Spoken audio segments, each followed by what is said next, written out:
so everyone can see. Yeah, that's the one. Short-term dynamic psychotherapy, Habib Davanloo. Very Yes. good. This, Yep. yeah, this is the soft cover one. So this is the republished version of it. I'm one of those weird people who likes to read the introductions to books, especially technical works like this. Mhm. I like to know a bit about the authors and the people involved and when the publication date is, because it can give you some Mhm. insight into the historicity of any sort of argument being made and whether or not Mhm. something may be antiquated or not, or how we should maybe be more charitable Mhm. or less charitable depending on the time period when it came out. I was trying to see when the DSM-3 Mhm. was actually published and worked Mhm. on, and when this book came out. So this is kind of Mhm. interesting. So this book originally, again, was published in 1980. The DSM-3 was worked on between 1974 and 1980. So there's a bit of an overlap.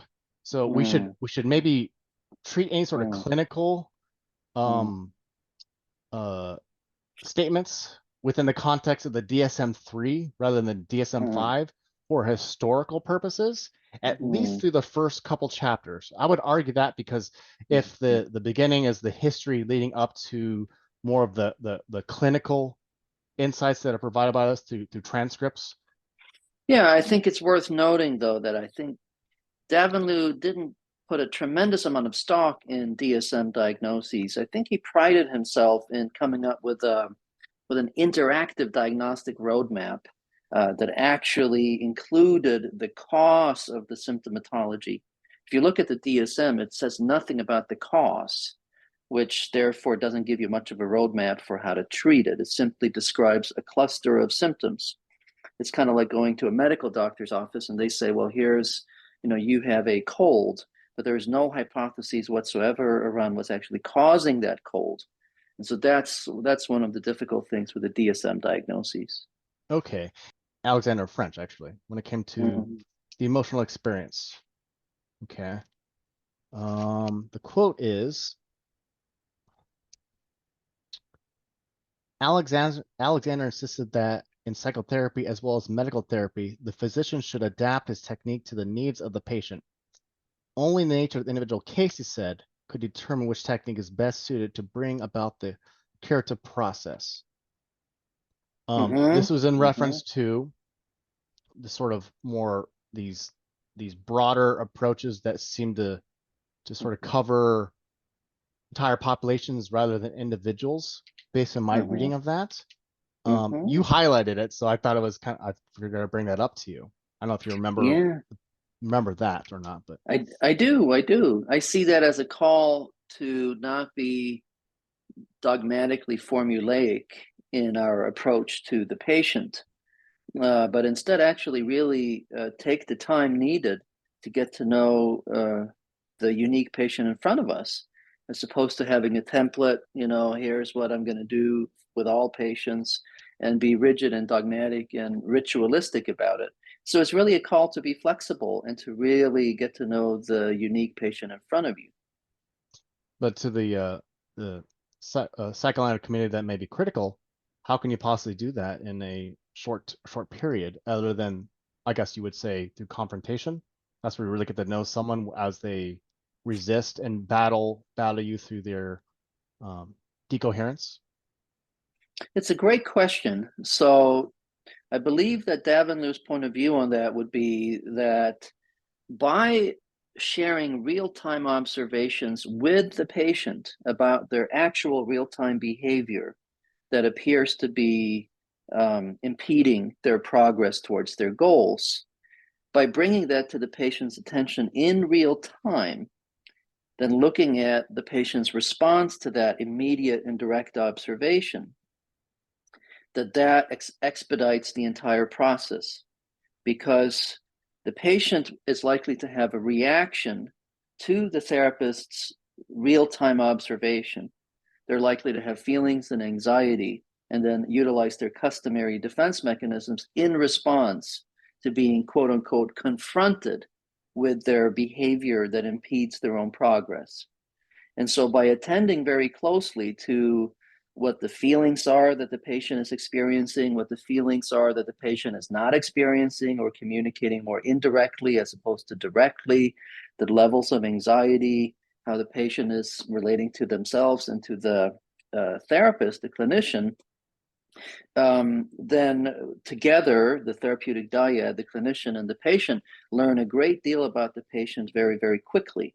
And their core sort of neurotic set of conflicts get fleshed out and brought into the open. Whereas if you use a more passive approach, none of that ever really comes to a head necessarily, or maybe it does, but it takes a very long time. So the idea is to bring the core neurotic conflicts that each of us have, all patients have, all of us as humans really. But if you're sitting in the chair of the patient, then that comes out to the fore. It's brought to a head much, much quicker. Yeah, I saw a sort of comparison between the sort of like the stark differences between Davanloo's thinking and Freud's thinking being the problem of free association. Okay. And being a passive process that takes a very long time, where in which the therapist himself is trying to be as passive as possible. And this is the exact opposite of what needs to happen. It kind of, when you were talking there, I was thinking about Davanloo's background a little bit, and being a physician. If a patient had come in describing certain symptoms to some sort of physical problem, he might just give them a blood test to see what's in their blood. The blood could say something about the inner state in which a person may not be able to describe, give us a sort of something to work with. When we pressure people immediately when they come in for a session, it's sort of like giving them a blood test. We got to see what your psychic panel is for your immune system or something. In this case, your defense mechanisms. Depending on how your defense mechanisms are playing out, it can give us some insight perhaps into the inner workings. Ultimately, I got the impression from Davanloo, other than the passivity of free association, which he's very explicit about, it appears, the basic tenets of Freudian psychotherapy remain true as far as the theory of the unconscious, or in this case, the subconscious in Freud's case, are true, but Freud's implementation in therapeutic alliances with people are wrong because of this passivity. That seems to be the big difference. I could be reading that wrong. Actually, this is by Milan, referencing Davanloo talking about Freud. So that's how I was looking. It needs to be stated categorically that in the early part of the century, Freud unwittingly took the wrong turning, which led to disastrous consequences for the future of psychotherapy, aka detractors and people who are, say, skeptical of ICP. So that group of people, the majority of people, this was to react to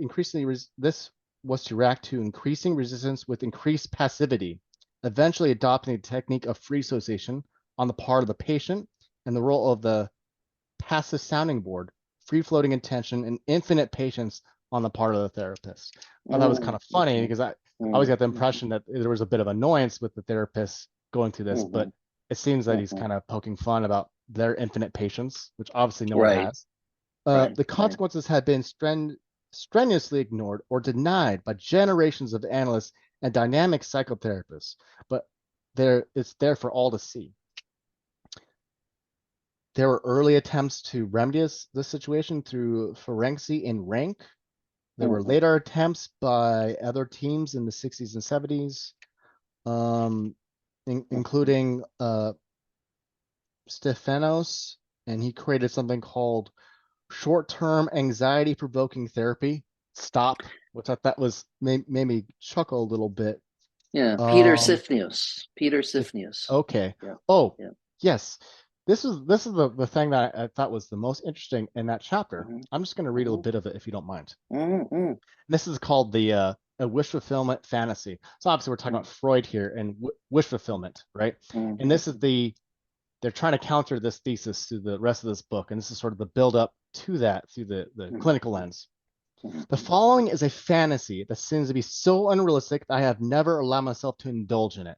Wow. A method of brief psychotherapy is developed that is based entirely on psychoanalytic principles and with which many analysts therefore feel comfortable, is applicable to a high proportion of the psychotherapeutic population. Therapeutic effects begin to appear within the first few sessions. The whole neurosis disappears. so that termination comes smoothly within 10 to 30 sessions and often within 15.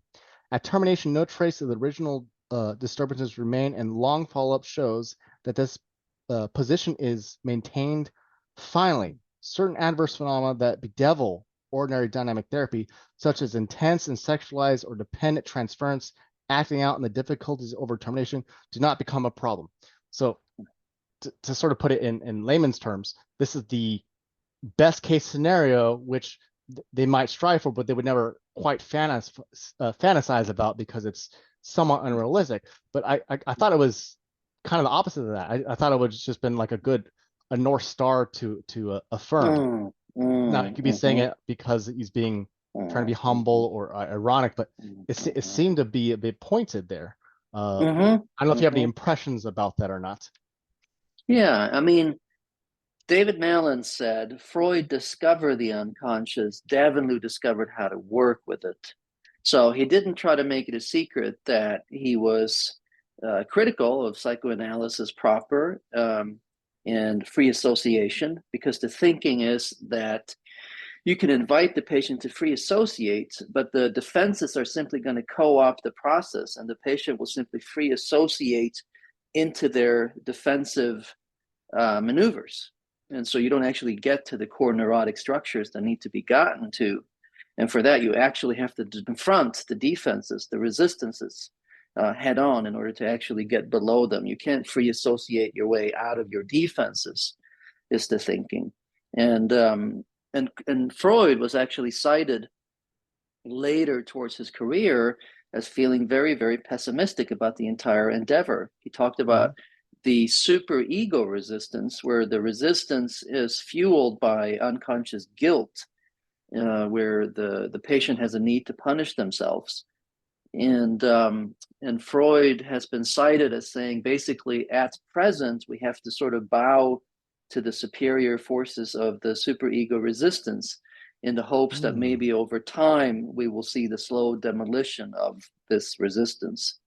So he was clearly quite pessimistic there towards the end of his career. And I think David Malin and others they didn't tire to cite that section of Freud's work because it highlights that a new and more effective approach is needed. And here we have Davanloo stepping onto the center stage. Yeah, I did read that thing about Freud and about him, but that was towards the end of his life too. He's very pessimistic, and that was only after like a decade after he had very successful short-term outcomes with several people that had been accounted for, where within a few sessions they recovered through whatever neurosis they might have had. I don't know details about those. And of course, this is an account of a few patients. I don't know about the other patients and how you even measure that. Problem is that we don't have a lot of information to even test or validate a lot of these things. It's almost as good as fiction from a certain point of view. There's nothing I would be able to do from a statistical standpoint to even examine any of this stuff. It's sort of right. it's pretty elusive. Yeah. Right. Goodness sakes. Yeah, well, you should look at Patricia Coughlin's book, Maximizing Effectiveness of Dynamic Psychotherapy, published in 2017. She summarizes data that points to the factors that prove efficacy in psychotherapy. One of them is the Therapeutic Alliance, but she summarizes data that points to the idea that the alliance is insufficient in and of itself. You also need the factor that has to do with the therapist helping the patient confront what they customarily avoid. But that's a really important factor, forming a very intense connection, something about intensity and eye contact, intense connection, like you see with mothers and their infants, for example. That seems to be another variable that's important for effective outcomes, for Is that positive because of outcomes. transference? Is that because of emotional transference isn't possible unless there is resistance, and that resistance comes from not only trust established through the alliance, but then the confrontation of it? Is that the basic idea? Well, the transference is a form of resistance. It's a resistance against really remembering. And so you import whatever conflictual relational template you have from the past and you place it upon the therapist. and it's a form of resistance. But insofar as the therapist can utilize that and work with it and help the patient pierce that and eventually remember and experience and work through, yeah, you have a positive outcome, at Yeah. least from a psychodynamic point of view. Yes. So as another way of saying that in layman's terms, if it's just the alliance present, then it becomes a dependence, and then actually defenses are becoming more maladaptive with a dependency on someone. That is an outcome that certainly can happen. It's not like supportive therapy never helps. I mean, supportive therapy can be helpful for sure, but yeah, you do run the risk of the patient ending up using the therapist as a crutch, and you end up really supporting more maladaptive and more regressive longings. So that'd probably be more present in people who have things like proximal abandonment or something in their own Yes, life, right? Let's say yes. a child who may be well fed, well taken care of, but the parents Mm-hmm, both mm-hmm, work. There's no mm-hmm, support there. If mm-hmm, they may actually be seeking out an alliance more so than an average person. So if they walk into your office, you may be able to mm-hmm, establish that alliance, but unless you mm-hmm, pressure them, then you might actually be doing them more harm because of the trust involved. They actually have someone to trust, and that trust is sort of betrayed in a way because you are not resisting them. Is that kind of like a way of putting that? I'm Yeah, trying I to put think this in. I'm so. trying to put this. I'm Yeah. trying to In use an layman's terms, anecdote. Yeah, right, in layman's right, terms. So, right. or Yeah, maybe you the could describe a alliance. patient who what this a typical patient might look like. Yeah. Well, just to clarify the terminology, so when we talk about a therapeutic alliance, typically we mean more than just a sense of rapport, but we also mean a consensus agreement around a particular therapeutic task. So if you're doing supportive therapy, meaning you're coming in and you just want to get things off your chest and you want a sympathetic ear and a sounding board, well, that's a big part of what supportive therapy is. And you And can that's have an what Freud's problem alliance. was. Yeah, yeah. And you can have an alliance around supportive therapy. In other words, we agree that part of how we utilize our time together is for you to get things off your chest and for me to lend a sympathetic ear and be a sounding board and maybe offer an interpretation here and there. You can have an alliance, meaning agreement around that. Or you can have an alliance around we're here to help you face what you customarily avoid. So it really depends. It's hard to talk about an alliance without an agreement. Alliance, it means more than just rapport.